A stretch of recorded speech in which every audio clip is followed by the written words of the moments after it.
So lately I've been thinking a lot about how some of us don't have all the art supplies at our homes that we would like to have.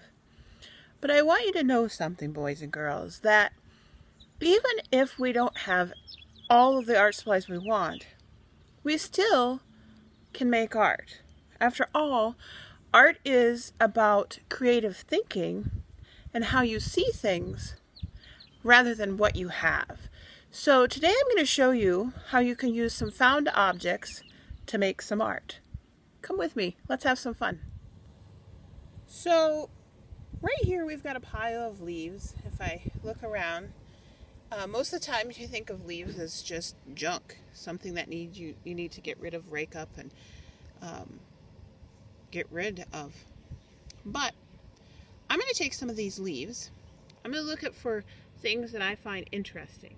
So I'm going to look at the shapes of the leaves, the textures of the leaves, the size, and I'm going to save them. Wait and see. Oh, look at this. I found a bunch of rocks. There's lots of different sizes, shapes, and colors here.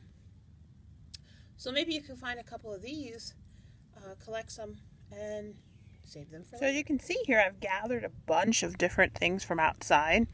You can maybe even find a few items from home, but make sure you have permission from your parents to do any of this. What I'm going to do now is I'm going to sort these out into types of things. So sticks in one pile, kinds of leaves in another, rocks, etc. I'll show you what I have when I'm done. Okay, so now I have the things sorted into piles of like items. So I have some sticks. I kind of even sorted those out even more by sizes. I've got some helicopter seeds, a few different kinds of rocks. I even found a pine cone and lots of different kinds of leaves. So now, just to come up with a design. Stay tuned.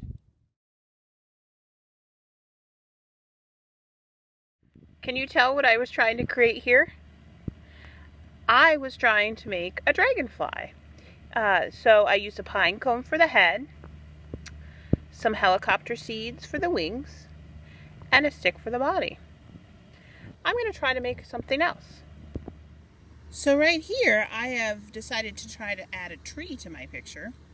So I actually use a pretty thick stick I found. I created the ground down here using some sticks and rocks. This is the trunk, and then I use actual leaves to make the upper part of the tree. I'm going to start over with something completely different now.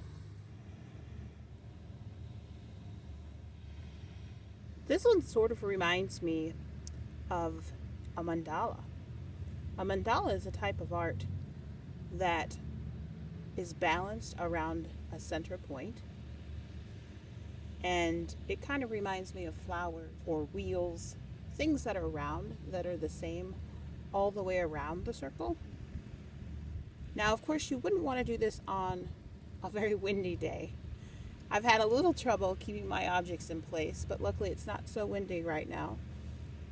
If it is too windy, I suggest you try doing this inside. Be creative.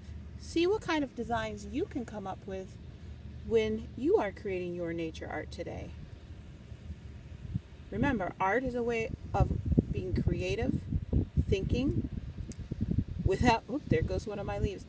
And you don't have to have fancy art supplies. So enjoy your day. And then the best thing about this is you don't have to worry about where you're going to keep this, because when you're done, you just put it back to nature. So boys and girls, if you get a chance to make some nature art and you're able to, take a picture, post it to either Artsonia or to Seesaw. I'd love to see what you're making and make a comment back to you. Enjoy the day, and remember, art is a way of thinking creatively.